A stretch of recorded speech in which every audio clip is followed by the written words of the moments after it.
Leo asubuhi katika town yetu ya Mandera kama saa 3 hivi, madaktari wawili kutoka nchi ya Cuba, wale wanafanya kazi hapa kwetu nyumbani, walikuwa wametoka kule kwa makazi wakielekea hospitalini pale Mandera penye wanafanya kazi. Wakati hiyo walikuwa wamepata escort ya maofisa yetu wawili, moja kutoka idara ya Administration Police na mwingine kutoka kwa idara ya Kenya Police. Bahati mbaya wakafungiwa barabarani na magari mbili ya aina ya Toyota Probox.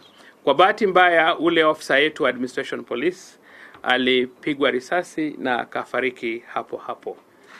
Baadaye hawa wagaidi waliweza kunyaka hawa maofisa wawili, madaktari wawili, na wakaweza kuvuka mpakani wakaelekea Somalia. Ile gari yenye ilikuwa ya hospitali yenye ilikuwa imebeba madaktari tumeweza kuipata, na ule dereva alikuwa na hiyo gari mshika na tuko naye, tunaweza kumhoji tuweze kujua ni nini haswa ilikuwa imefanyika.